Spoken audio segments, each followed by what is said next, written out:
Yes, it's your boy, the Hood Mystic, representing hoodmystic.com, colombianexchange.com, learnsiderio.com, and of course, White Rabbit Psychedelics. If you have enjoyed this podcast in the future, past, or in the present, go ahead and donate over there. Is my Cash App. All donations are appreciated, expected, and respected. Much love for all of the people who have assisted me along my spiritual journey, whether Cash App, PayPal, bought a shirt, bought a book, all of the things that y'all have done does not go unnoticed, unappreciated, and I really do love y'all for that. But the reality is, I hope that y'all get something from it. I hope that it inspires you to do the spiritual work for yourself. Let me check this audio real quick, and I'll be right back.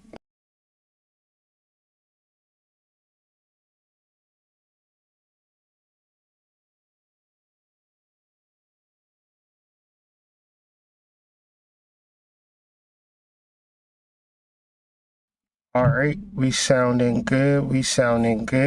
Now, it's a couple of things. I don't got no chat, so I'm going to use my trusty dusty phone to help me keep track. And I'm gonna also change this thumbnail because I'm using the wrong thumbnail. So I got a lot to kind of talk about. So with that being said, this is probably gonna be on the longer side. So I always be thinking about it, like these videos be too long and shit like that. But at the end of the day, it is what it is, I can't, you know, time is relative. And so the idea that I like to put forth is if you can take some notes, it'll be like this video is 1 minute long. You feel me? That's very much advised, suggested. Don't passively listen to me. The reason that I say that is because I'm not passively talking to y'all. I'm not just like kind of paranoid, making sure y'all can hear me. Y'all can hear me doing two things at once. I don't just be talking to y'all. So it's cool, like, if y'all just watching a content creator or some type of performance or entertainment where it's trying to hypnotize you into some crazy shit. For me, man, I am trying to get you to kind of tap into yourself. And the ways that you tap into yourself, believe it or not, is by journaling and writing. That's the real clear way to really listen to yourself. So I'm gonna go back and forth from here, from the chat, and just kind of keep an eye out on things from time to time. But please take notes. Please get an understanding for yourself, and please seek the love within. I've been working on this video for like the past 2 weeks. I've been doing all of the medical journals. I've been reading all of the research papers. I've been reading all of the books, so you don't have to, right? I'm giving y'all a very simple fly understanding, which is very important. The link is in the description to my Substack, which is my makeshift blog. I put out 2 articles today. The article that I put out today was in reference to Beyonce. I'm going to talk about that at the end of this broadcast. But then I put out the article for the video that I'm going to talk about right now, which is finding the love within. And so this is like a super cliche, right? We hear it all the time. Finding the love within. The love within, right? Everybody know about finding the love within. One's in the chat if you find the love within or have heard about finding the love within. This is not the first time of you hearing that concept. concept, correct? So just to see if y'all with me, see if y'all alive, ones in the chat, have you ever heard of the concept of finding love within? Peace to everybody. Thank you for joining me. Today we are going to get into the science, the co-understanding of truly finding the love within. And as much as it might be a cliche, as much as you might understand it at the deepest levels, why is it that you want shit? Ain't that crazy? You want material things, right? You desire material things, but hey, find the love within. That is something that I understand. But is it that it doesn't apply to you? Is it that finding the love within in real terms is so abstract that it's just better to say it, right? Don't it sound good? Finding the love within. Now, I'm trying to create a world where I have this weird dream that in the future, people will listen to these videos at mass and they'll get like real serious downloads and understanding abstract spirituality. But as of now, for those who are in the moment with me, my purpose is to have a world where everybody is striving and thriving in a space where they are finding true love and true guidance from the soul. Because these spiritual people have forsaken you and abandoned you because they now are focused on material things. See, I talked about sex magic in depth on my YouTube channel. I got about 6 bona fide classic videos on the topic of sex magic and articles in my Substack. It didn't cost me nothing. It didn't cost you nothing. That information is free. Now, at the same time, people is taking the same information that I gave away for free and making courses. Somebody DM me, hey, they charging $300 for this bullshit ass course. Hey, I don't know. I'm trying to tell you, your soul is not for sale. And you can say all of the spiritual buzzwords. You can even listen to the people who dropping these spiritual buzzwords. But the reality is that that's not helping you doing the work. And you ain't about to buy your salvation. You can't buy your salvation. You're going to have to understand how to be. And if you were never taught how to be, this is the purpose of these conversations. So I don't know what makes my content so attractive to people that they want to steal it and then monetize it. But it's just weird, It's weird. It's confusing. I was just watching a video before I went live, and it's like, I've been starting this campaign spiritually that as spiritual people in the spiritual community, we need to stop seeking for positive, good shit 100% of the time. The reality of being a spiritual person is to be holistic. The holistic view is 100%. So in the midst of that 100% is good stuff and is bad stuff. But then we want to prioritize the good stuff and the bad stuff. So the good stuff is better. We focus on the good as spiritual people, and then we ignore the bad. So you got these spiritual people coming on here talking about, let me save your soul, but I'm wearing a lace front wig. That don't make no sense to me.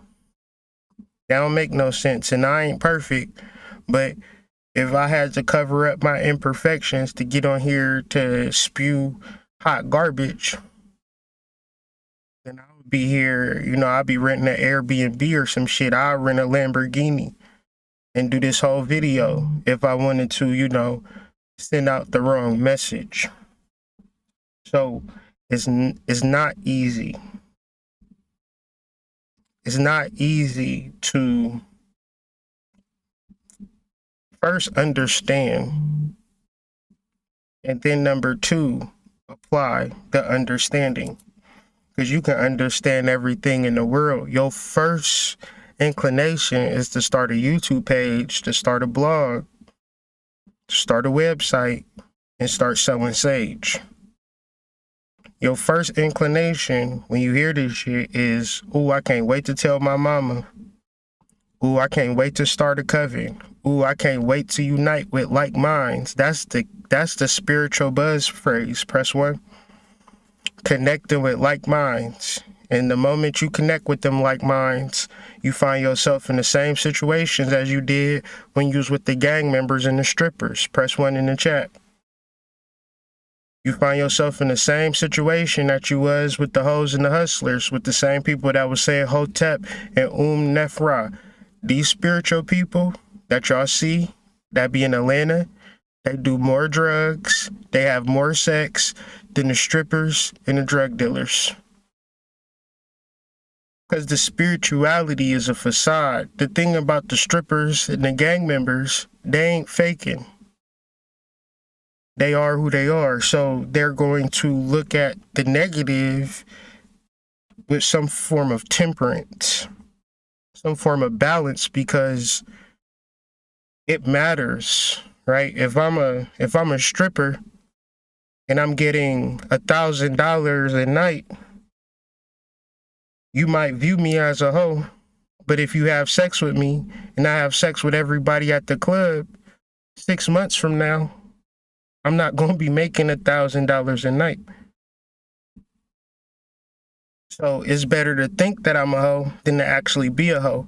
Now, when you talk about these spiritual people, they ain't never got no pussy. They ain't never got no money. They ain't never really found the love within. They, just like everybody else, are seeking love through the external, whether it be sex, whether it be drugs, whether it be praise from your stupid ass, because you feel like a nigga on the external doing the work is somehow going to vicariously rub off on you. You feel like if I ate ramen noodles today, that you was going to shit out chicken seasoning packets. It ain't working like that. You going to shit based upon what you eat, and I'm going to shit based upon what I eat. Okay? So be careful with the spiritual buzzwords and things of that nature. Today we're going to talk about the love within. And as we all referenced earlier, we have heard of this concept of finding the love within and having love for self and self-love and self-care. But in the same sentence, not even the next paragraph, in the same exact sentence, you will hear people praying for a man. You would tell a person to say, I want a relationship. I want to be in a relationship. I want to manifest a relationship. And in all the breath that they spend, they forget about the original concept that we just discussed, which we'll be discussing throughout this video, because that's the point of the video. It's easy to grasp the concept of finding a love within, but the nature of finding a love within will also you not being putting out a message like this. Kira J says on the public forum of Twitter, God, please, if you love me. So basically, she is asking God and then putting a condition on God to say, if you love me. And this is a grown-ass woman, I'm assuming, having a real irrational thought that many people have. We imagine that God loves us,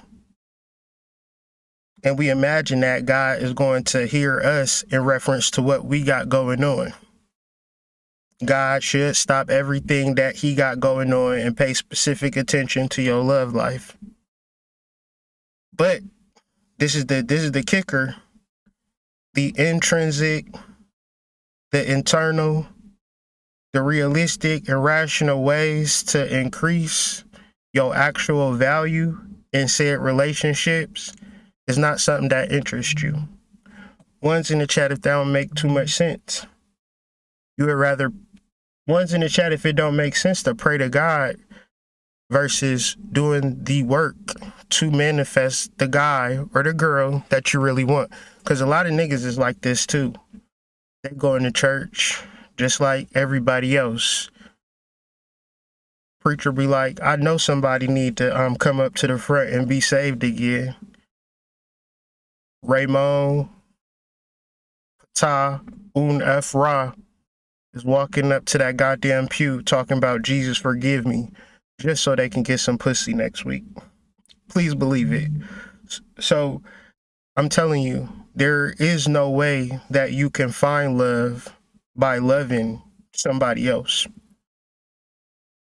You'll find yourself in the most precarious situation. Imagine yourself to be a cup, and all of your energy is being poured out into someone else. First of all, ain't nobody going to say thank you for pouring all of your energy into me. So that'll leave you with a situation where you done gave somebody all of your energy and they ain't gave you nothing in return. And that's not the worst part. The worst part is that they don't even realize or come to the consensus that they actually received all of your energy. Is that situation relatable? One's in the chat. Have you ever gave all of your energy to a person and the person looked at you like, you ain't never did shit for me? I was confused on what you was even doing. I mean, I know we was going to the restaurant and the food was getting paid for, but I thought like it was free. You should pay for my food. You should take care of me. You should do these things because I'm a great person. I'm awesome. So God, please, if you love me, keep that man single. So, the greatest man in the world, ladies, this is crazy, is single and ain't no ladies checking for him. The greatest man in the world is sitting in his room like Brandy, waiting for you. May he have nothing but lackluster chemistry and mediocre conversations. So he is just out here losing. And then he gonna magically come into your grasp. And then it's gonna be on from there.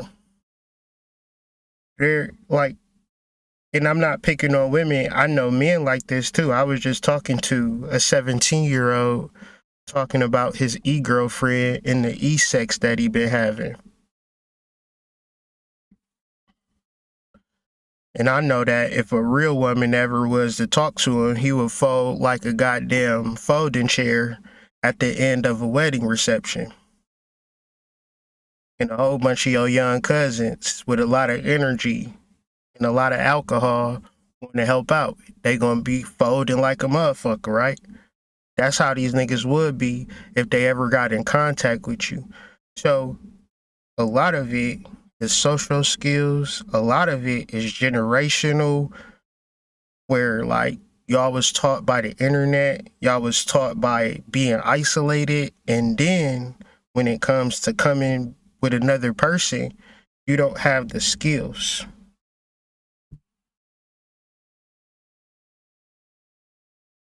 Okay?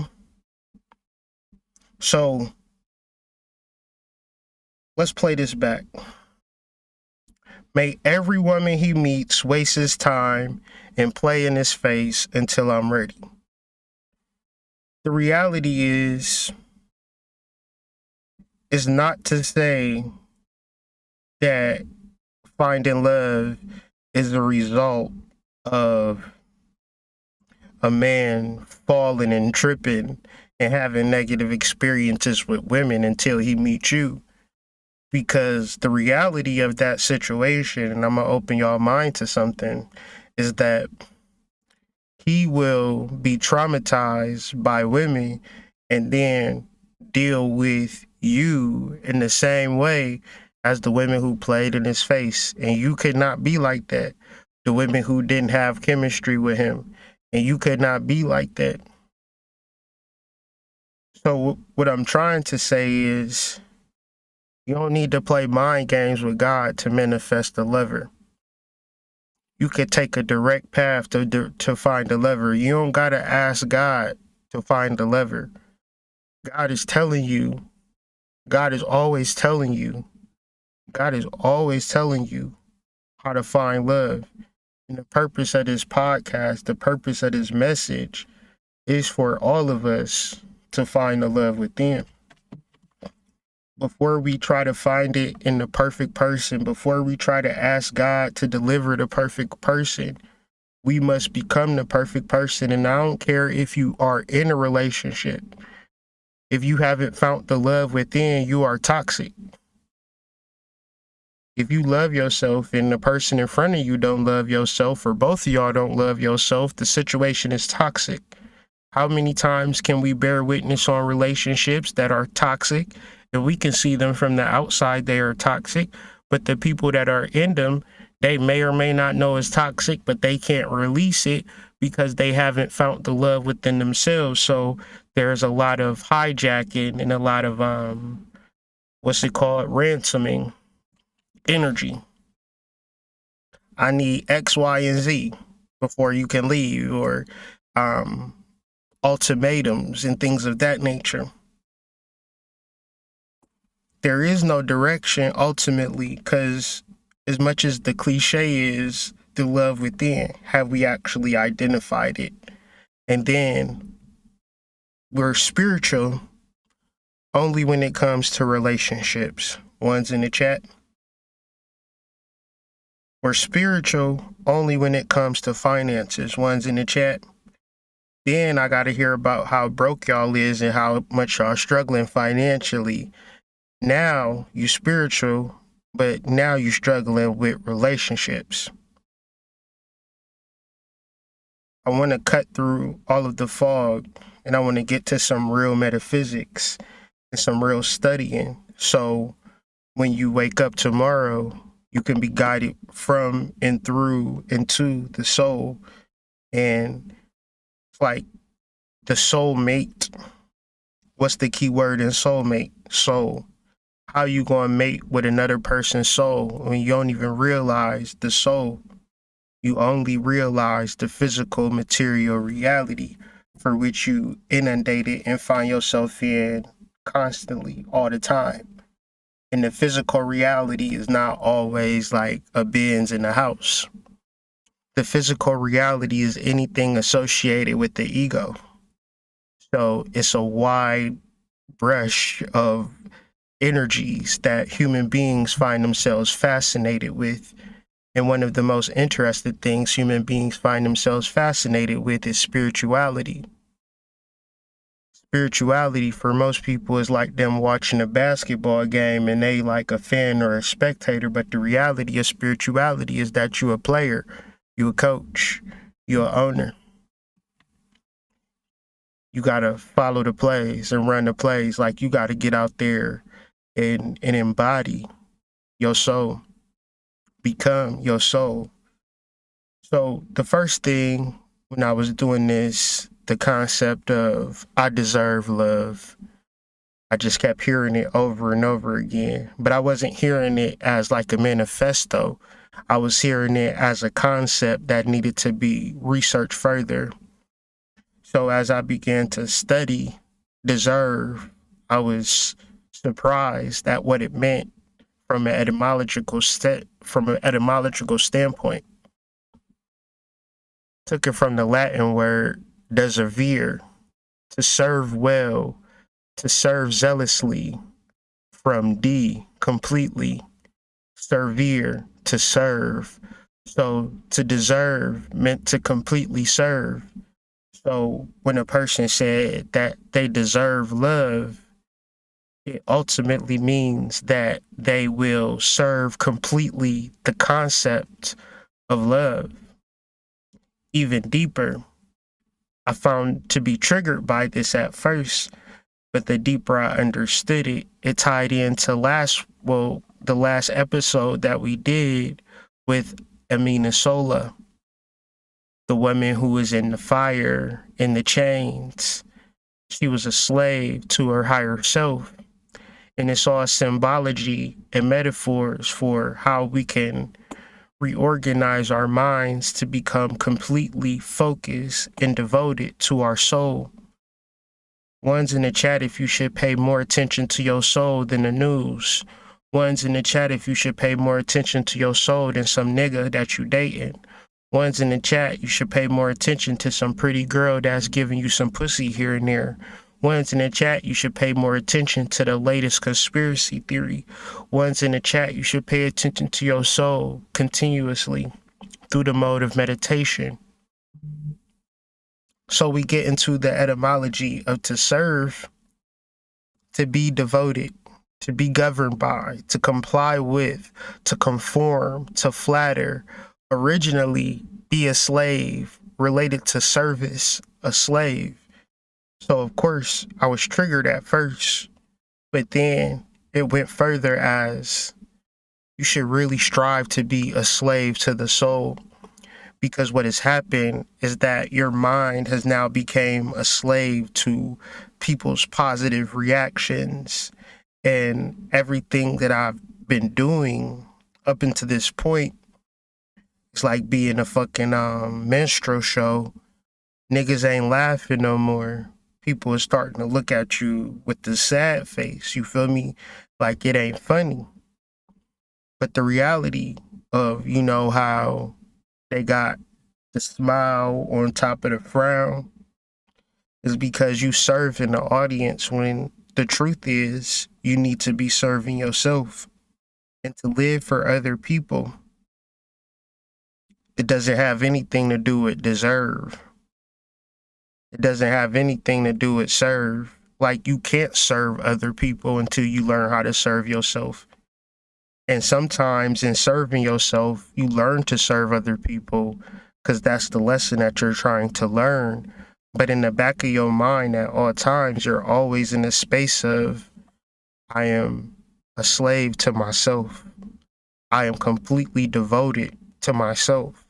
I am governed by my soul.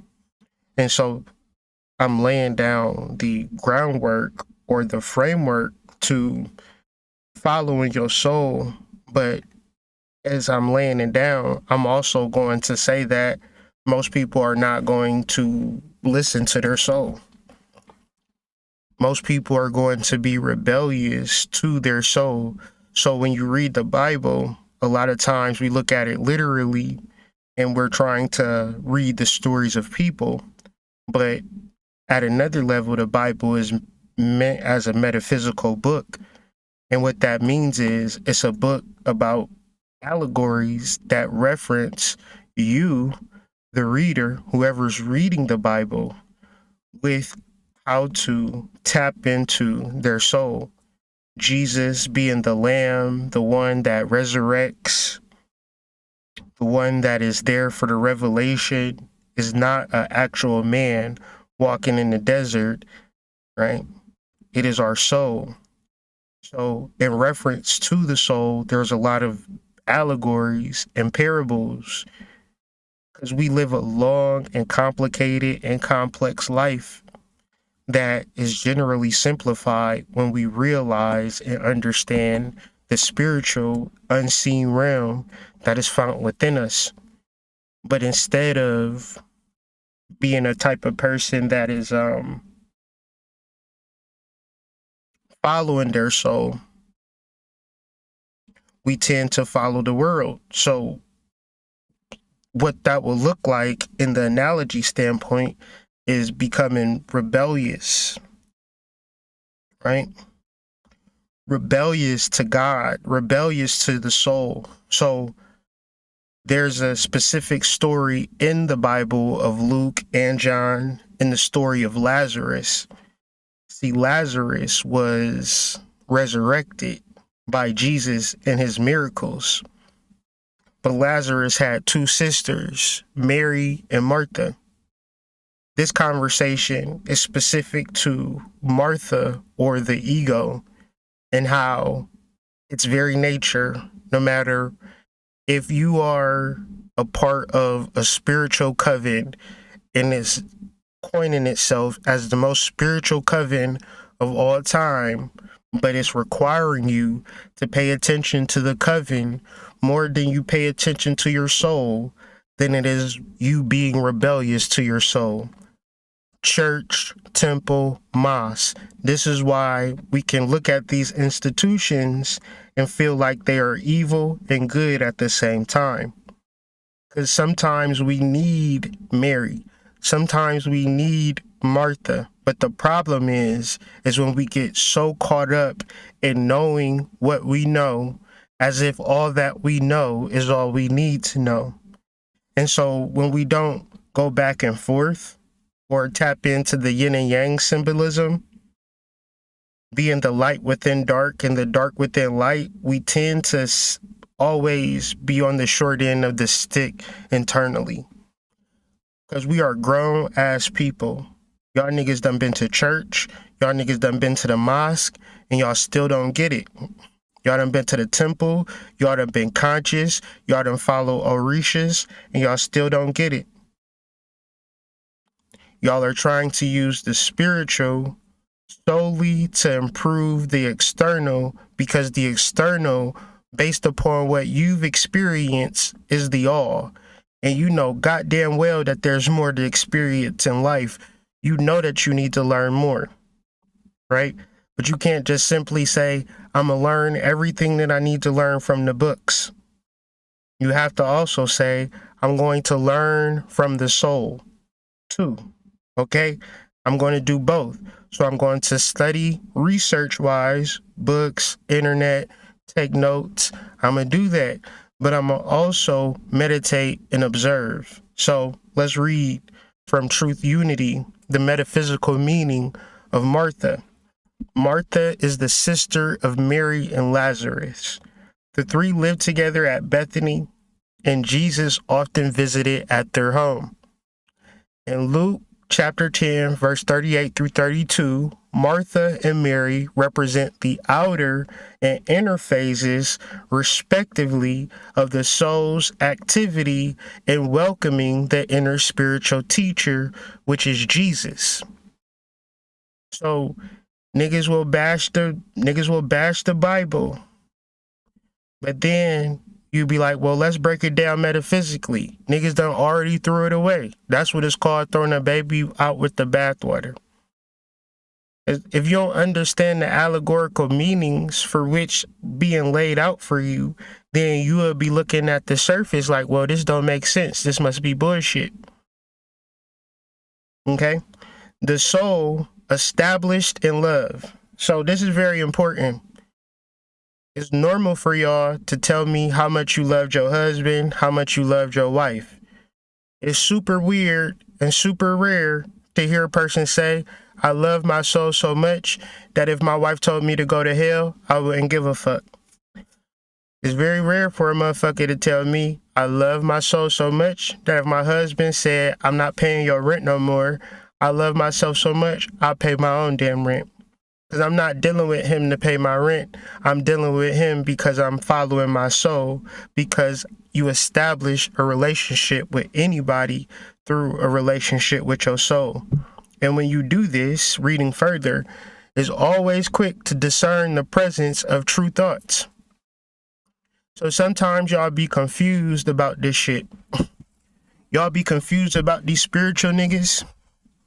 Y'all be confused about your boyfriend. Y'all be confused about should you quit your job or should you not quit your job. You be confused about is he the one or he ain't the one. I'll be in a relationship with anybody right now. You're not gonna hurt me. I don't care. You can only love me, right? But when you have that presence of mind, it's going to, people not even going to deal with you. So the soul, established in love, is always quick to discern the presence of true thoughts. So your confusion is based upon you not finding the love within. And it welcomes the spiritual man or teacher who brings the truth. Y'all follow this? When you find the love within, it's going to guide you to the spiritual man or teacher who is living in truth. Don't ever listen to a man tell you what he going to do and how he going to do it, because a real man ain't going to tell you. One's in the chat. A real man is going to show you. A real man ain't going to say, I know how to build a house. You put the 2x4 on top of the 2x4. You put some glue here. You hammer it.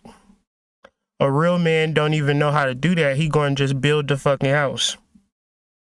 But you must be, see, when you don't love yourself, you be listening to what these niggas got to say. When you don't love yourself, you start to believe what these niggas got to say. When you don't love yourself, you start to follow what they have to say. And at the end of the day, you be scratching your head at where you at. The soul, established in love, is always quick to discern the presence of true thoughts, and it welcomes the spiritual man or teacher who brings truth. It is, see, this is exactly why when niggas be telling me about a spiritual person and it's a whole bunch of people around them. Now, let's be honest. All of those people, are they on the up and up? Are all of those people on square business? Are all those people on fuckery and flim-flams? So you got a crowd of people that's on fuckery and flim-flams, and the leader of said group is the leader of fuckery and flim-flams. I honestly, the way that I speak, half of y'all is dealing with the truth, and the other half of y'all is stealing what I'm saying so y'all can build y'all own content up. But that's the truth. But you gotta understand, as much as you gonna steal, as much as you gonna listen, the purpose of my conversation with y'all is gonna be found in this next sentence. It is also in a receptive attitude towards understanding. So as quick as you can say, ain't no good men, as quick as you can say, ain't no good women, as quick as you can say, I'll never, as quick as you can say, the past has been fucked up, you also need to be receptive to the understanding of your soul. And I feel like that's the most important part. Because most people is more receptive to their ignorance and to their past and to their fear. When it comes to having the attitude towards understanding, they're not really receptive to it. Because the mind does play a trick. Martha represents the outer activity of the soul that is receiving the higher self. Mary represents the inner or soul receptivity. Martha desires to show her love by service. So we think that if we make the money, we'll be more desirable. One in the chat. We think if we lose the weight, we'll be more desirable. One in the chat. We think if we keep our feet done, if we keep our nails done, if we keep our hair cut, if we keep our skin clear, we'll be more desirable. Because the facts of our nails being fucked up, and the fact of us being a little chubby, and the fact of us having blemishes is the reasons why, because we got a whole list, one's in the chat, of the reasons why we haven't been loved. Right? And the work that we need to do is to right our wrongs. And then once we right our wrongs, then we'll be in a position to be loved. Right? Keep it a buck with me, one's in the chat, and I'll keep it a buck with you. Because if you think that way and you live that way, I can guarantee you that you're not experiencing love in this moment. Because the reality of love is unconditional, and you can't get unconditional love from a nigga. A nigga gonna want some pussy at a certain point, one's in the chat. You can't get unconditional love from a girl. A girl gonna want some money at a certain point, one's in the chat. At a certain point, she gonna want you to buy her a sub from Subway. So now you want unconditional love and you want to see how that unconditional love would be expressed, then you're going to have to take her to Subway and have her buy you a pizza sub. And say, no, we're practicing unconditional love, baby. I want you to love me in spite of me not having $5.99 for this pizza sub.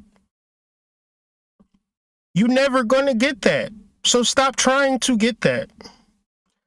I'd say Be the best person that you can be. Mary represents the inner or soul receptivity, which will create the ability to show your love by service.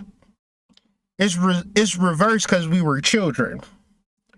We were children, we didn't have shit, and we couldn't do shit, so we're trying to prove our love to our moms and dads by doing what? Getting the A's and B's, getting the football trophy, being the best person in the play, singing our heart out in choir, right?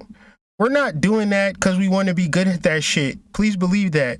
We're doing that shit because we're being Martha. We're trying to, it's natural, first of all. It's not a bad thing. The outer activity of the soul that is receiving the higher self, that's not a bad thing. What it is, though, is out of order. What it is, though, is out of balance, because now, as much as you're doing this shit to show off for your mom and dad, what are you doing? Now, this is the kicker. What are you doing to show off for your soul?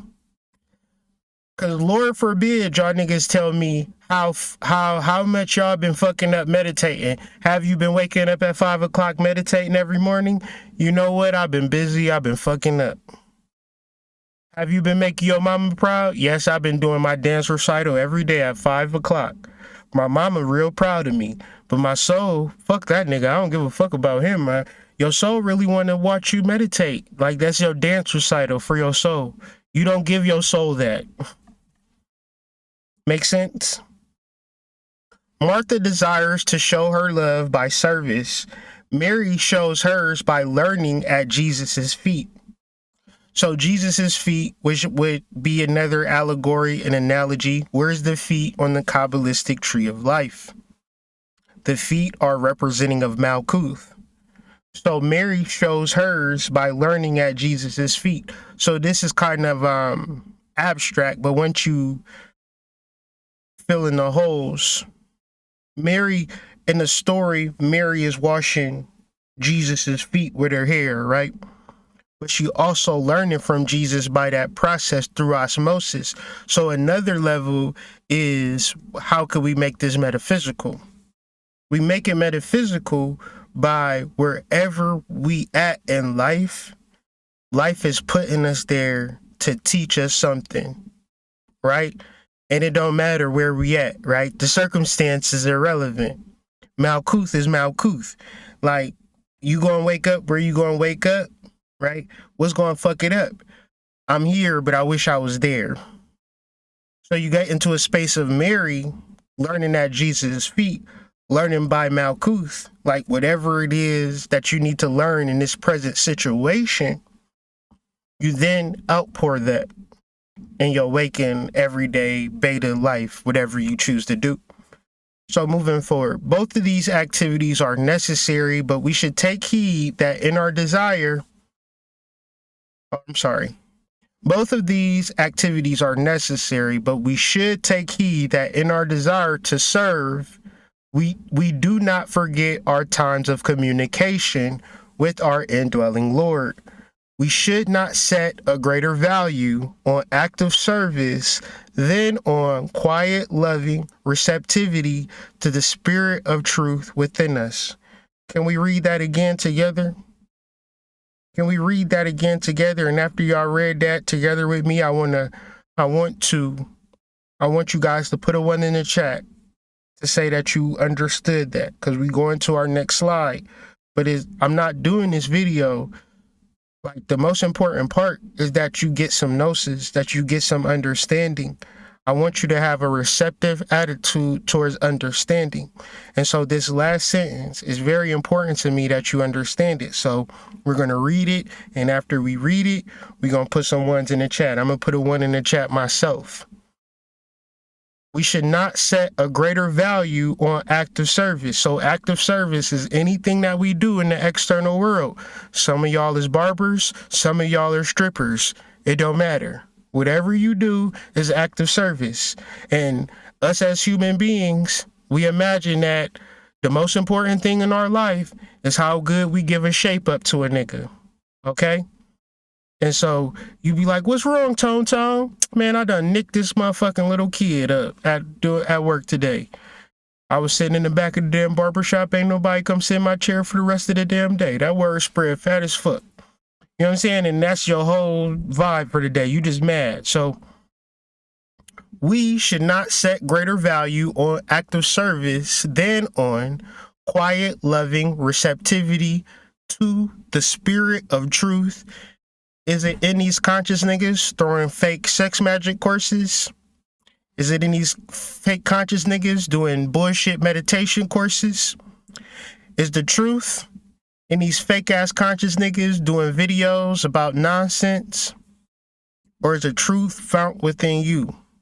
And if it is found in you, how hard are you receptive to it? Is y'all hard? Do being receptive to y'all spirit get y'all on hard? My ladies, I want you to be hard when it comes to being receptive to the spirit of truth that resides within you. Is that too much to ask? Shout out to my graphic designer for the wavy background. Got me feeling like I'm in a fucking futuristic puddle.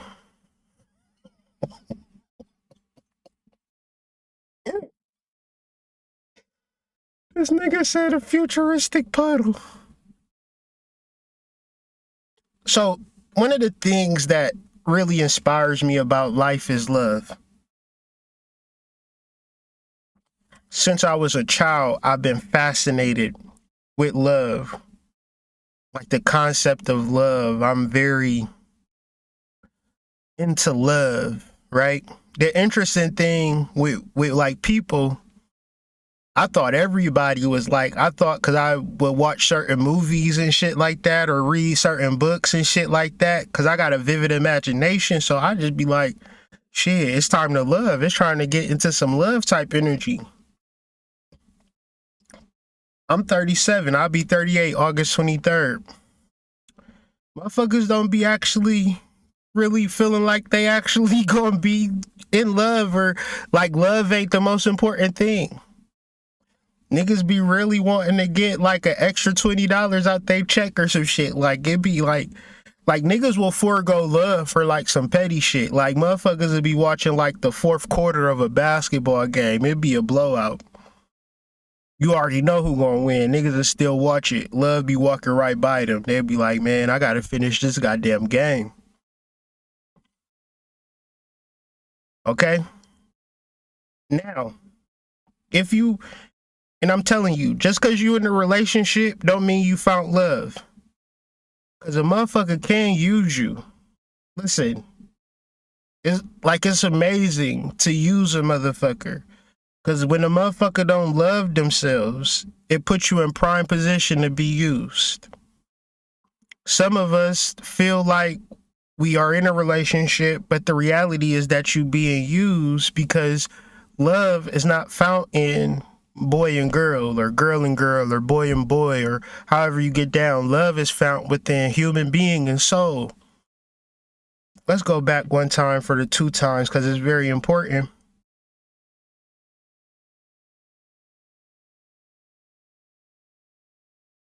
The soul, established in love, is always quick to discern the presence of true thoughts, and it welcomes the spiritual man or teacher who brings truth. Have you ever experienced love? They ask random people, but I'm sure if you span the globe, if you span the ghetto, if you span the hoods, I find that you would get a lot of no's. And then if we broke down the true meaning of love, because a lot of times people think love is you doing a whole bunch of shit for a person, and that person ain't doing shit for you. We get confused of all of these definitions of love because we're trying to get the other person to act like our soul. And then we want to fight somebody when this person who never could be our soul is not like our soul. We want to cry, we want to complain, and we never want to get into the space of having an unconditional relationship with self. It's real simple, but real complicated if you don't have a clear direction of what the fuck is actually taking place.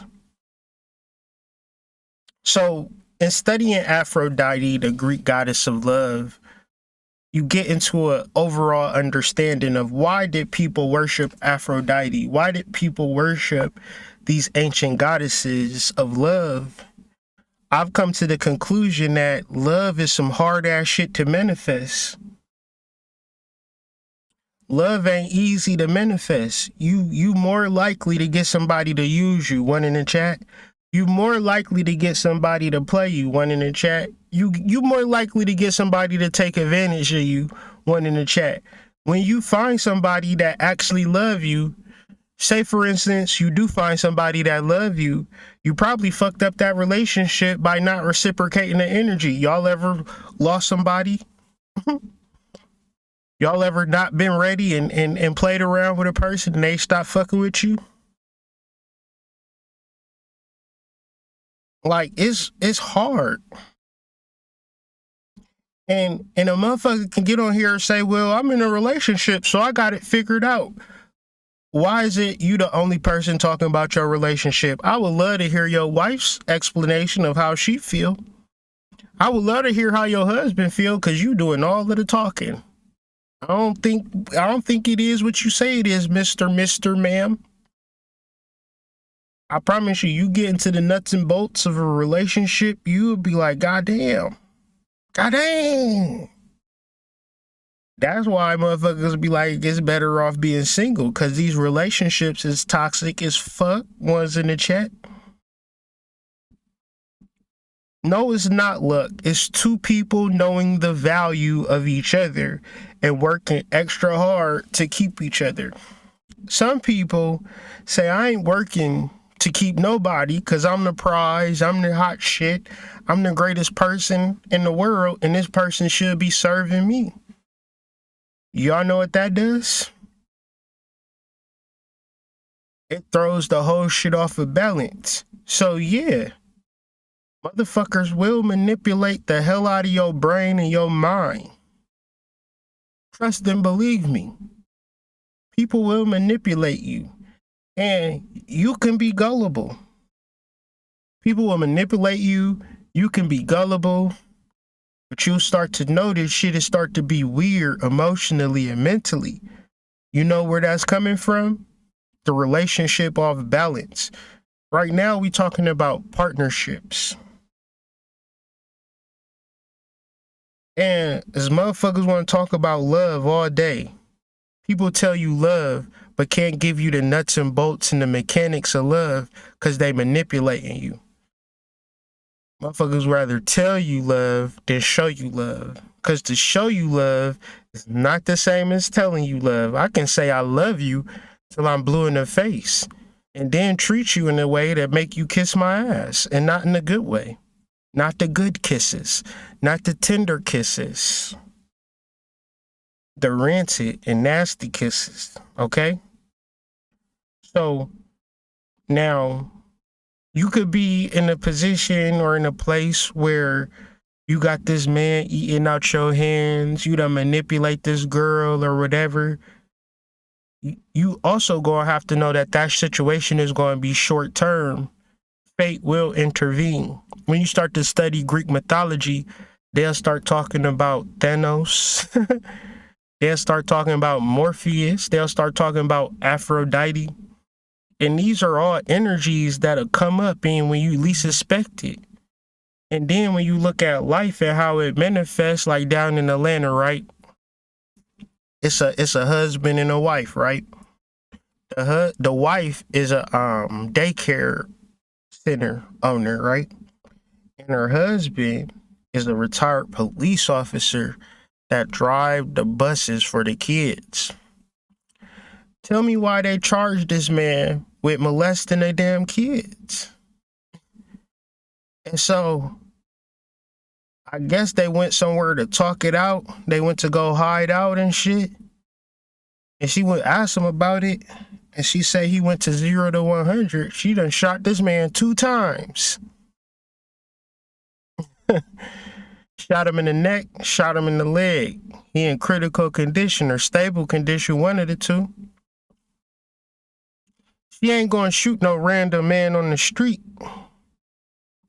She shot him to bring balance into their relationship because he done fucked her over. She running her business to the best of her capability, and this nigga done single-handedly ruined her shit. Her life ruined, so she feel like, shit, I gotta ruin your life too. Now let's backtrack probably 2 years. You would have probably said, these motherfuckers got the perfect relationship. He a police officer, he the chief of police, and she own her business. They a fucking power company. We'll be like hashtag relationship goals, ones in the chat. But see, that ain't the way it worked. You'll end up with a fucking cap in your ass because the balances of life will balance themselves out regardless. Okay? So keep that in mind, right? When you're trying to manipulate a person like old girl at the beginning, right? Looking for the magical man. The worst part about this situation, right, is when you get the nigga. Y'all ever got the person that threw you out of balance? One's in the chat. Give me some examples of the relationship. Let me see some examples. I'm gonna read them if I can get some good ones in the chat of relationships out of balance. And when they out of balance, they manifest as such. So I'm saying all of this to say, for motherfuckers that don't want to work in their relationships, and you could be with the most benevolent nun in the whole entire world. You could be with a goddamn avatar of God. Something fateful is going to intercede in your fucking relationship, because relationships and love are not man-made and egoic pursuits. They are spiritual. And if you don't play them right, you gonna play them wrong. You can't just walk up to the motherfucker at the gas station and say, I played the numbers and God said that I was a good person. So can you tell me that I won these numbers? You gotta get the matching numbers. And that you gotta play the numbers. You sometimes gotta play them bitches every day. You gotta journal your dreams. You gotta, sometimes numbers will pop up on your fucking radio. You gotta fucking play that shit. You gotta be consistent. Okay? And you gotta be intentional with that, what you truly want. And why you want to talk to God to find a man, but you don't want to talk to a man to find a man? Huh? Why you want to talk to God? Why you want to talk to Oshun? Uh-oh. Could y'all replace God for Oshun? One's in the chat. Y'all just took out Jesus and put Oshun in there, and now you trying to get Oshun to help you get some money in the man, just like you used Jesus for. You're trying to do all material shit, and you trying to use the spiritual when as necessary. Where in your relationships, what would be your key relationship? Your relationship that you have with Source should be in balance. What does Source want? Time and attention. What's the problem? You give your time and attention to the internet, conscious niggas with fake ass sex magic courses. My ex-husband trying to come back after years of separation. Uh-oh. He love you more than he love his soul. She will pop a whole bottle of pills and call me because she knew I'd be there for her. She love you more than you love your soul. Okay? Them shit, like, you gotta start to pay attention. You gotta start to pay attention. You gotta have a safe and healthy environment with yourself. Because imagine the way that you talk to yourself. Imagine the way that you treat yourself. And then start to counterimpose that with the type of interactions that you have with people. What about you allowed the doors open to a person that wanted to use you only in the space of making you feel guilty or responsible for their death? Because that's what she doing. But as much as you love this person, as much as you care about this person, you might love her as much as you say you do. However, you learn to put it in out of order, or you learn to value the love for her more than you value the love for yourself. And trust me, loving yourself is not an easy thing to do. Imagine waking yourself up at the crack of dawn, sitting in darkness and silence. Nope, y'all wake up, the sun be shining, kids be running around. What you be doing? Scrolling on Instagram. You will like a post talking about self-love, one's in the chat, but the actual application of it, very, very difficult. Okay? I wonder what it's like to have someone fall for you. And I mean really, really fall for you. Not just they want to get in your pants and get some pussy. Not because they think you attractive, they think you look halfway decent, but be consumed with every little piece of you. The way they talk, the way you laugh, the way you just exist to everyone in love. You don't know how lucky you are. You don't know how lucky you are because ain't nobody ever really experienced that. Motherfuckers really do fuck with you because of what you offer them. Because you know for a fact, if you wasn't the type of motherfucker to offer a person shit, you wouldn't have got no love. I know for a fact I was the same nigga I was when I didn't have nothing to offer. And when I didn't have nothing to offer, this quote unquote love that was offered to me wasn't there. So what am I trying to say? Ain't nobody gonna give a fuck about you until you learn to love yourself. And the troubles that you having with people is mainly the trouble that you having with yourself. So as much as you think a person is lucky to have a relationship, it's ubiquitous and all around you to tap into the love that you have for yourself. It's not a matter of luck. It's a matter of consistency. It's a matter of awareness. It's a matter of effort. It's a matter of practice. So once again, we get into this space of, honey, I deserve love.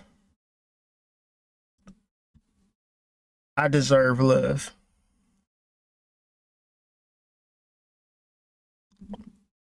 You never heard somebody say, I deserve love. So this is the work that I'm going to do to show that I deserve love. It's almost the opposite. But then when you get into the etymology of deserve, you get into a even sacreder science of serving your soul completely, indwelling, paying attention to the indwelling, the Lord and Savior, the soul within you. And even as much as you think that this is an easy and simple task and requires no work from you, I guarantee you, tuning into your soul is going to be the hardest thing that you ever had to do. Because you're not dealing with your two eyes, you're dealing with your third eye. You're not dealing with your brain, you're dealing with your heart. You're not dealing with your comfortable, you're dealing with your uncomfortable. You're not dealing with the feelings of safety and comfort. You're dealing with the feelings of fear and isolation. It's the integral part to growth and development. Pain is like a holistic view. And it's like, bubble gum tastes good. It's real sweet. But if I ate it every day, you know what I'm saying, I would have horrible nutrition. So as much as we tap into these consciousness skims and scams of always giving you the easy solution and the most positive explanation for things, they're also keeping you stagnant in your spiritual growth. I'm talking about the painstaking work of realizing a mistake that you have been making, and the application of changing that is going to be the hardest thing you ever done in your life. Because generally, spirit or the ego will give you a comfortable situation. It'll give you a situation that you taking advantage of. It'll give you a situation that you need to get up off your ass and change. Now, the deeper part about intuition that most people don't talk about, but they say it, but they don't really explain it. Follow your intuition. Like, follow it wherever it's leading you. You can't be following your intuition and being logical. You can't be following your intuition and being passive. It's an uncomfortable journey, that you start to take. The reason why it's so uncomfortable is because you got to deal and dwell in silence. The reason that you dwell in silence is because you're in fight or flight, and because your body is pumping cortisol and it's pumping adrenaline, and you really don't give a fuck about what your soul is telling you. So your mind is not quieted.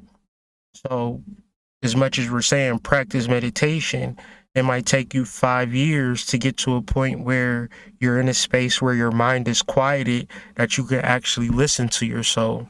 So if I told you to do something for 5 years that really didn't make no sense and you really didn't hear shit, most of y'all are gonna quit.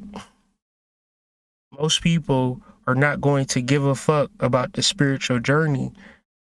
Some people are gonna recognize that it's a lifelong journey. It just depends on what end of the spectrum you fall under. Now, I think that is very important in our understanding of love, where we get into a space where love is a person taking you out to dinner, where love is buying you a bunch of shit or giving you a bunch of money or making your life completely easier or fucking you real good and things of that nature. From this perspective, I find that the truest expression of love, is not putting on a lace front, is not throwing on some gray sweats, is not being the sexiest, the baddest, the cutest, the strongest. That has nothing to do with love. Love would be more of a meditating and a receptive modality to understanding. The need to understand. The need to understand yourself. The need to tune into yourself. The ability to take everything away and solely listen to your soul. This is real love. Now, the other side of the spectrum is when we are praying and asking and begging God to do something for us, right? That one, we could do for ourselves, and two, is probably not what we need, right? I think you need to come to the realization that spirit is not listening to you. Why would spirit listen to you? Spirit listen to you as much as you listen to your child tell you about nuclear physics. You know how you know what your child know and what your child don't know? You're not trying to, your soul is not trying to listen to you. You don't have the perspective to know. You only have the perspective to ask and to beg and to wish. The only problem that you have about your relationship is that it's not what you want it to be. Or you're not in a relationship, or you're not in the house that you want to have. It's all of these things, right, that you feel like you need. So now we're utilizing spirit. We're in the spiritual community. What you think, that Coven of Witches ain't a bunch of begging bitches? Now, instead of one begging bitch, you got a whole group of begging bitches. Manifesting clubs. What is manifesting groups? A whole bunch of begging motherfuckers. Manifest, also known as begging spirit for shit that you could have learned. Could have did a fucking class online or some shit, but you gonna pray and meditate and beg spirit for, not even meditate, but just beg, basically. This need to make your life better or to improve your life is the reason why you can't find love. Because the modality of saying that this thing is going to improve the quality of my life is a false equivalence. the reality of you being a sovereign soul in a human vessel and the ability to communicate with said soul through the modality of receiving. But one has to understand the mode of quieting the mind. And two, right? What's the second part? You have to understand that this is love. Right? This is the love, right? So it's like I really want to love this man. I really want to love this person. And it's like, yes, that may or may not happen. And I'm not trying to dissuade you, but the guaranteed love is the love that comes from quieting your mind. Like, and it's like you may think to meditate as a way for like other reasons, but I want to put it in a space where meditating, spiritual acts are a mode of self-love. Like, this is how you're loving yourself, but not just doing the mode of meditating and receiving. Martha and Mary, we are also sharing, we are also giving that love. So when it comes to our relationships, we are not seeking fulfillment from the external because we're receiving fulfillment through our spiritual practice. Our mode with other people is to give. But throughout this mode of receptive, we also have quick discernment. Quick discernment is different from not having no foundation of love and just attaching to people that don't mean as well. So you might be afraid of, well, the last time I gave love away, that person did me wrong. Well, did you come from a place of serving your soul completely? Did your soul tell you to deal with this person, or your ego or your insecurity? Right? So we're more into love. We're more into the science of love. And we're also realizing that love is a spiritual modality. And true love is to be a channel of the divine. True love is to speak things into existence because you speak things from the soul. And you get to this point by being a consistent and continuous channel for your soul through receptive modalities of meditation.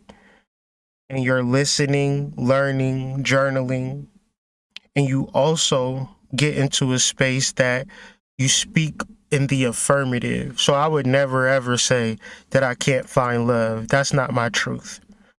The reality is that I get more love than I know what to do with. And even if that's not true, I'm going to speak that into existence. I'll never say I'm not prosperous.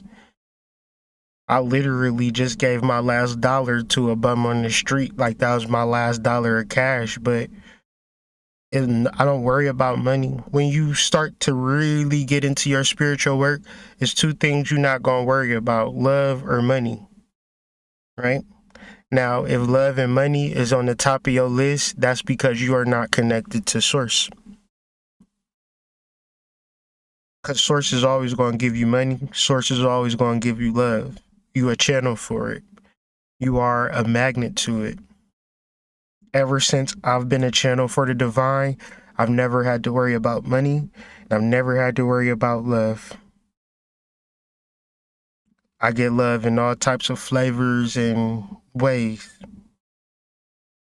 It's a result of my spiritual connection, and a person might look at me and say, damn, he getting all his attention, he getting all of his love.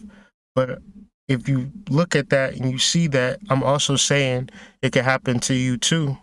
All you have to do is be a channel for the divine. Because if you're not a channel for the divine, you're a channel for the ego, and you'll be in that energy. And the ego is telling you, God, please send me a man. Ain't no good men out here. You a channel for the bullshit. You're a channel for the evil. You're a channel for the devil. You saying things that is not in reference to the betterment of your life. Didn't you know in the beginning the word was created and the word was God? Everything you say is important, and some of you just not strong enough to speak in the affirmative, to speak in the affirmative spiritual. And so because of that, you create that reality. So don't say shit. Just listen till you start to speak in ways that is in the transformative, in the positive expectation, and don't pray and beg and pull on spirit to bring you shit more than listen to how they already know what you want. You just don't know how to get it. So follow the blueprint, follow the plan.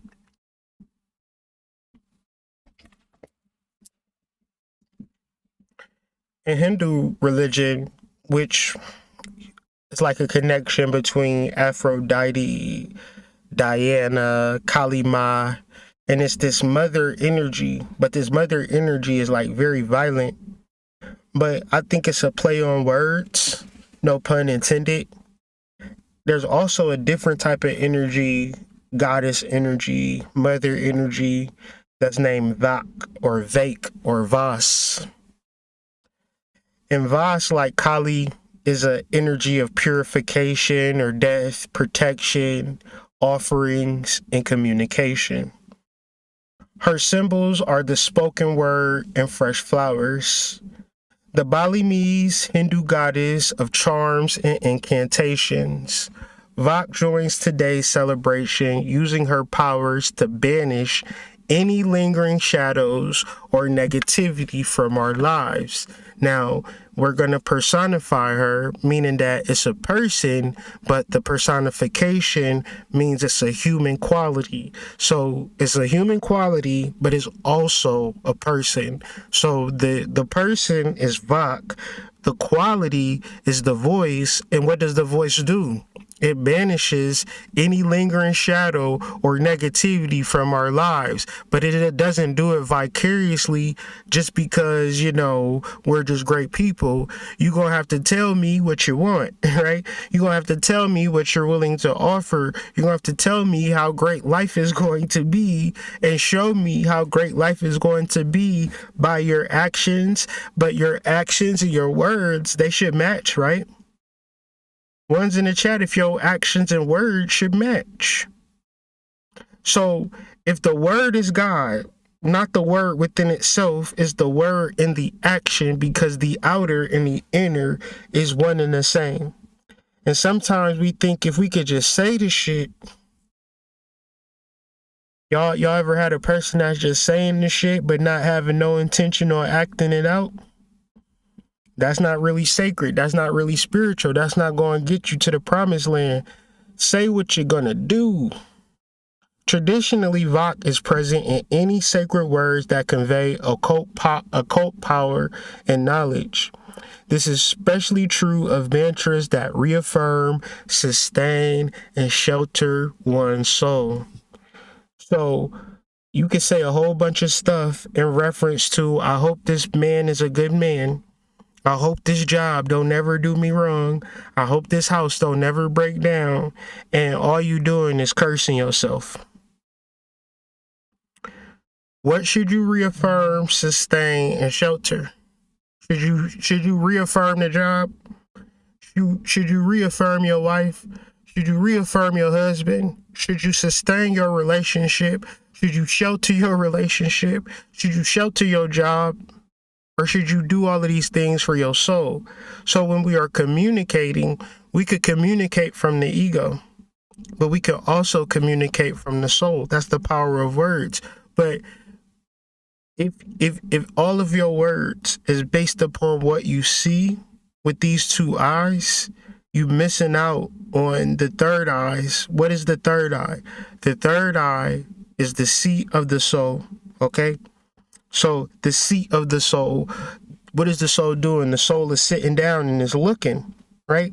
So if you're not activating your third eye or perceiving life from your third eye, you're not speaking from it either. So a lot of times when people haven't done the root chakra work, right? When a lot of times when you haven't done the sacral chakra work, you're reaffirming and you're sustaining and you're sheltering your insecurity. And since you feel and you believe that insecurity to be true, can't nobody tell you anything otherwise. And this is where you see a lot of grown people at, asking God to deliver them a husband, right? Artistic renderings reveal Vac as a mature, graceful woman, bedecked in gold, an allusion to solar energy. She sometimes also appears as a cow, which is her mother goddess aspect. Bali legends say that hellish beings roam freely during this time of year, so everyone cleanses themselves in the land through magic and supplications. In this spirit, periodic spiritual house cleansing is a good habit to get into, especially if you live in the city. Leave an offering of flowers on your altar, saying Vak's name as you put them out. This begins the process of purging any clinging bad vibes and restoring your home's sanctity. Use noisemakers to chase out any male-intended magic or spirit. Burn sweet-smelling incense to welcome Vak to your home, saying, Vak, charge my speech with security so no darkness can dwell in my home or me. Vak, be welcomed in through my words. Let the magic ever be heard. So, just reading through that, just giving you a different spin on the same thing, because you can read Christian texts, you can read Hindu texts, you can read the fucking Source magazine, my nigga, and come to the same conclusion, right? Love, truth, and soul. Can I get that in the chat? Because I want us to unite in understanding. I really do love that, because spirituality is not an easy thing to understand. That's why I look at the world, and there's a lot of flim-flammers and scammers. There's a lot of mumbo jumbo, and I'm still trying to learn this shit, so I could just be stupid as hell, right? I could just be on the short yellow bus, or this shit is hard, right? Love, truth, soul. Can I get that in the chat? If that makes sense. Can we come to a consensus that our soul, truth, and love are synonyms or close, similar, associated concepts? Because we can get caught up in a lie, we can get caught up in falsehoods, we can get caught up in glamour, we can get caught up in manipulation, we can get our fucking feelings hurt. We could get used, we could get manipulated, we could get a whole bunch of negative experiences, but I'm gonna give y'all a goddamn a life hack. Love, truth, and the soul, right? Very, very, very important. Because a lot of times, bro, it'd be a lot of material, conspiracy theory, bullshit energy out here. And spiritually, we none the wiser because we didn't get the foundational keys to our spiritual journey. We got caught up in the sensationalism and the, oh, they dropping new ankhs.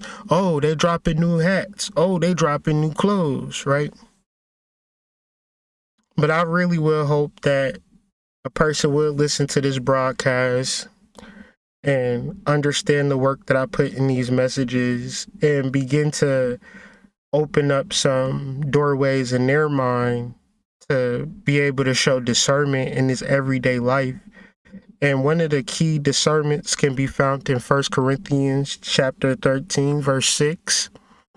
Love does not delight in evil, but rejoices with the truth. Sometimes you can be in a relationship that's built upon obligation, and you could be very hurt and very sad, and that person that's manipulating you or obligating you to said things will say, well, you know you got these obligations to meet. I don't give a fuck if you sad. One's in the chat. You got to take the kids to school at 8 o'clock. So what the fuck you doing sad? What the fuck you doing sick? What the fuck you doing depressed? What the fuck you doing hurt? I want you to know that obligation ain't love. I want you to know that the delightful feeling of love is not going to show up in the evil situation. It's not going to show up in the relationship out of balance. And you might look at somebody that's unhappy.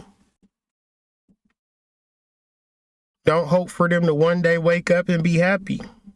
Because love does not delight in evil, but rejoices with the truth. And I think the mature thing for human beings to do is to find that rejoicement, to find that truth, and to give a person the grace and the understanding to find themselves. Because in this world, it's hard to find yourself. In this world, you on the hedonic treadmill. The hedonic treadmill is a concept that came up in my study. It's like where, when talking to people, man, people got this specific thing. Everybody got a thing, man. Whether it's getting a job or getting a promotion or getting a boyfriend, everybody got a fucking thing, man. And like talking to people, I'll be like, what the fuck is that? Like, why does everybody have a thing? Like, a nigga called me like, man, I need your help. What's going on, man? I gotta go to a goddamn, my kid's mom put me on child support, man. I know you can help me with that. Like, nigga, do I look like a child support lawyer? Huh? Do it look like I'm a lawyer? Huh? Am I attorney at law? So what I'm saying is, what is this thing that's like, so Spirit was telling me, like, people is hedonists. So I looked it up. I came across the hedonic treadmill. It's this thing that says when people want a thing, they get that thing, then they just want a whole nother thing. And this is what people call life. And then people want to be spiritual in the midst of this goddamn hedonic treadmill. And if they ever did get some shit, oh gosh, they ancestors is top notch, A1. And if they don't get the shit that they want, something wrong with the ancestors. They got to do more. They got to do more offerings. They got to get some fresher flowers. Got to get some cleaner water.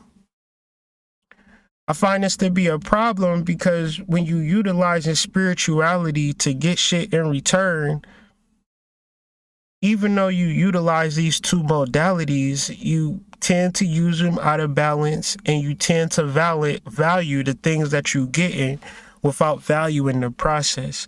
Now, as spiritual beings, as future ancestors, it's good for us to understand the function and the skill and the practice of being a witch, or to be a sorcerer, or to be a magician, or to understand occult arts, because it is going to be from our minds and our mouths for which we teach a future generation.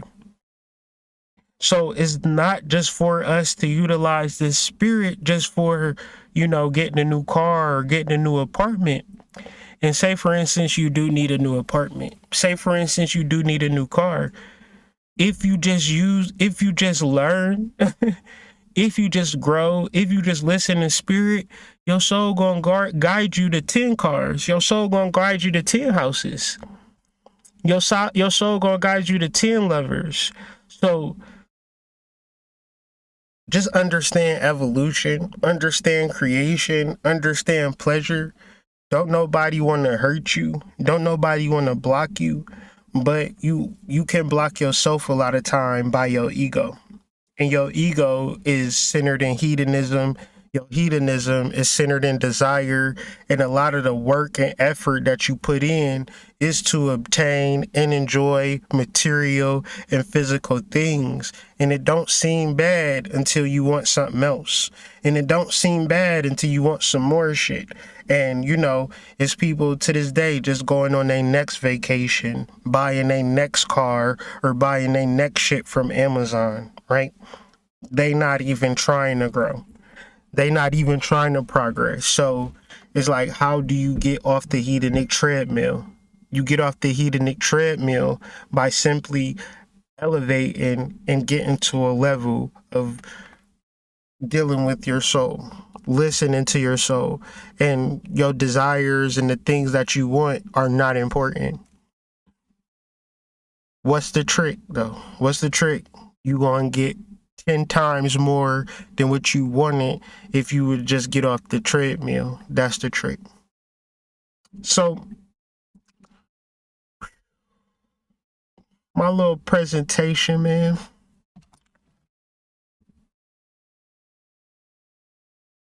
The problem with a person saying that they trying to connect to their soul is like trying to connect to your left hand. It's like your left hand is already there. Your soul is already there. Even deeper, you are your soul. So how you going to try to connect with yourself? The point is coming to the realization that you are that thing that you are trying to become. And the point is to listen. So it's not hard. At least the concept is not hard. Maybe the application is hard, but the concept is very simple. Quiet your mind. You're not thinking, you're listening. So if you're thinking, overthinking, stop. It's not helping you. There is no point of finding your soul when you are your soul. It's like trying to find your eye. You are your eye. Finding your nose. You are your nose. Finding your lips. Your lips are right there. You are your lips. So it's not about finding shit. It's about understanding and becoming. So, did y'all listen to the new Beyonce? Did y'all listen to the new Beyonce?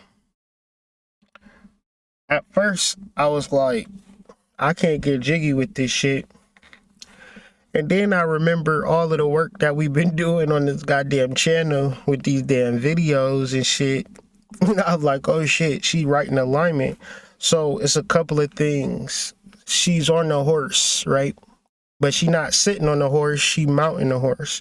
So when you mount a horse, it's called spirit possession, or when you mount a spirit, it's like you become that spirit. And the spirit that she mounting for this particular album is Aaliyah. So it's like Beyonce is not singing on this album. Aaliyah is singing on this album. Aaliyah is using Beyonce's voice to get out a cosmic message.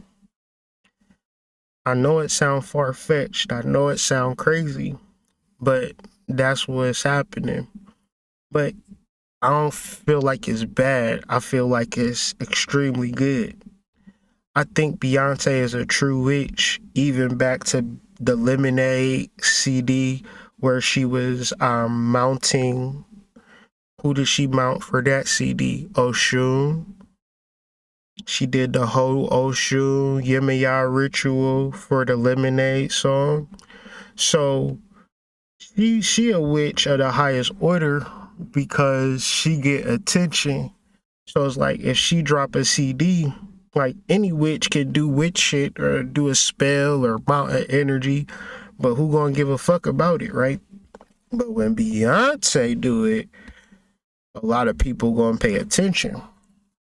So the first thing I noticed when I was like looking at it was she was like, the horse looked pale to me, made me think of Behold the Pale Horse. And Behold the Pale Horse is a book by Bill Cooper, and the book talk about UFOs and government conspiracy. But the thing is, he worked for the government, so he was reading these documents. But see, the government played his ass. None of them documents that they was showing them was real. So they used his ass into a whole ritual, right? So they used them, and then the shit was bullshit because everybody and their mama got the damn book. So everybody like kind of the underbelly or the sub super conscious is kind of bracing for like this UFO shit, because this UFO, like, to be invaded by fucking UFOs mean that it's no more wars. It's no more like United States versus China versus Russia versus Ukraine or none of that shit. It's like everybody versus these fake ass aliens and shit, right? So that's happening, and of course you'll be like, well, that's kind of far-fetched. But then as I was thinking about it, I'm listening to the CD and I'm writing that shit, and as I'm thinking about it, she got a damn song called Alien Superstar right on the damn album. I'm like, what the fuck? Like, I was studying Behold the Pale Horse and getting into like the alien conspiracy and stuff like that. I didn't even understand the track list. And so as I was like just putting my notes down, the damn song came on. So, and it's like, this is Beyonce, right? Beyonce been putting out CDs since she was a little girl. She ain't no working woman. She ain't no regular working lady. But when you listen to this CD, I swear it sounds like a girl that I could take out to the dinner, to Ruth Chris, spend $200 on a date, you know what I'm saying, and take her to the hotel or something. She was giving regular girl energy. And that's to relate to regular girls, because it's more regular girls than it is Beyonce's out here. So if she was to make a song about like her actual life, like if she was to use her own energy to make a CD, it wouldn't work. So I think she learned something in the space like that Celine Dion never learned, or fucking Diana Ross never learned. You know what I'm saying? Like, they elevated, they grew with their money and their fame and their stature, and they tried to make music for their growth and elevation, but motherfuckers stopped checking for them. I think it's more important for Beyonce to be checked for than it is for her to stunt on you, right?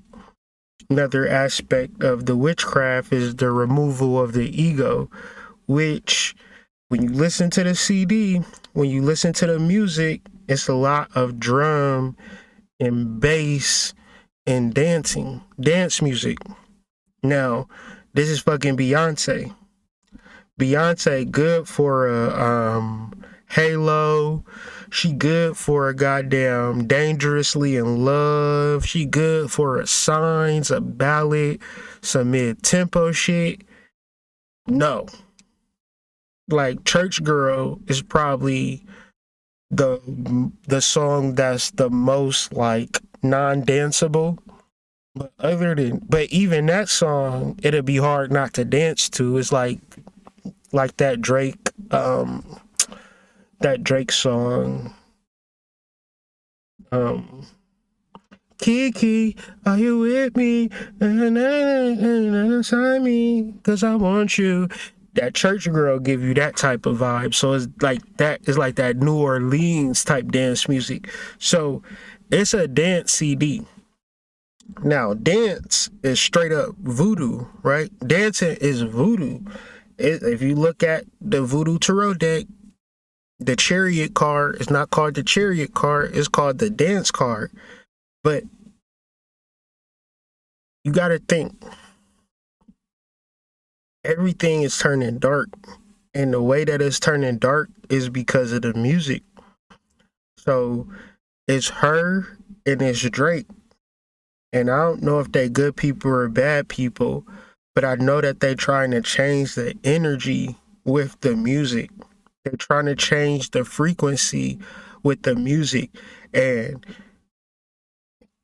if you throw on Dangerously in Love, I'm not going to hit the dance floor and dance. I'm just not going to do it. If we at a reception and the DJ throw on Halo, I'm not going to dance. But you literally can put this CD on and just press play and just dance the whole way through. And I think that's the purpose of it.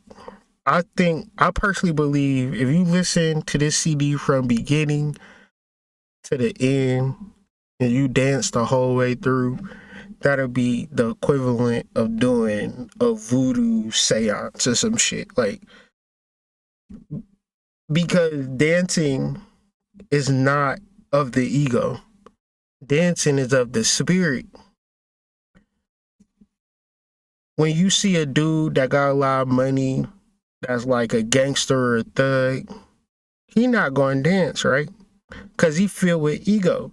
And if he start dancing, he going to look stupid. So that's going to ruin his whole mystique.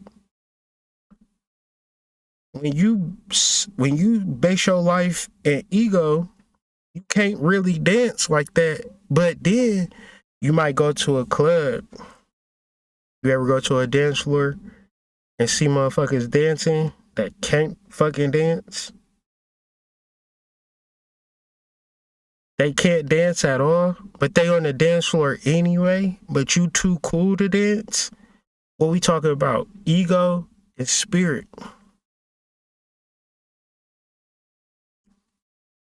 It's real easy to differentiate the two. And music is a hypnosis. Music is a magical thing. And a lot of times we could do a lot of changes. We could change our realities with our voices, with our music. And if you an artist out there, if you a singer, if you make music, whatever, this is a place to channel the divine. This is a place to channel the soul, like the ideas and the relationships and the people that take part in the culmination of a CD or an album or a record. They all taking part of a ritual. Us listening to it, we all taking part of a ritual. And a lot of people say, oh, she's on a pale horse, and that Bible verse is like, that horse, the rider is named Death, right? But it's right in alignment too, because she named the CD Renaissance. Renaissance is just another name for rebirth, right? So how do you get a rebirth without death? You can't. To be reborn, Jesus was reborn.